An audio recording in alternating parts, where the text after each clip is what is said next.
12,000 students a year at our college. So you can see the grand scale of what we are working with. We are Berry College, which is in the UK, but to give you a little bit of an idea of where that is, many of you may have heard of Manchester. Well, we live in Greater Manchester, so it's just outside of Manchester. And our area is called Berry. Now, looking at the NEET numbers in Berry, so that's young people not in education, employment or training, so they're not doing anything. Percentage-wise, Berry was quite high in 2012 when we were looking at starting this project. So the national average across the whole of the UK was 5.7, whereas we were up there at 6.8, so it was identified as a real problem in our local area. What we have learned, we've learned many things from this project, and the good practice that we've received from everybody has been wonderful, and it's been really encouraging. There's many things that we are going to implement, but during our 2-year journey, this is the good practice that we decided to implement and test at our institution, and it was the self-efficacy survey, and this was exported by our partners in Portugal. The self-efficacy is a person's self-belief, it's their confidence in their self, in their own ability.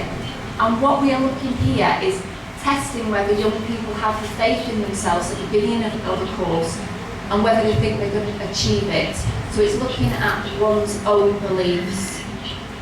The survey was imported to help us identify, so try and pick out any young people who are maybe likely to drop out early because they have no belief in their self or their own abilities.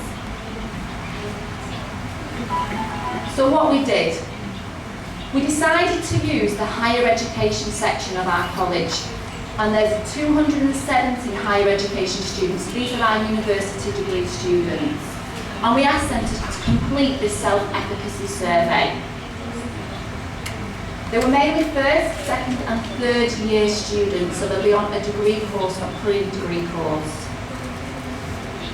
We took the survey from Portugal and we had to alter it slightly in order to help us make it more effective for our students. Some of the wording maybe wasn't what our students would understand, and also some of the content we had to make it more relevant to the UK. We also included other questions that we know are affecting young people, things like financial problems, accommodation problems, things that may be putting them off staying in education. So what we did an online survey, and we used something called SurveyMonkey, and it's where you can create your own survey, and what's wonderful is you can then email it out to everybody so it's accessible to all.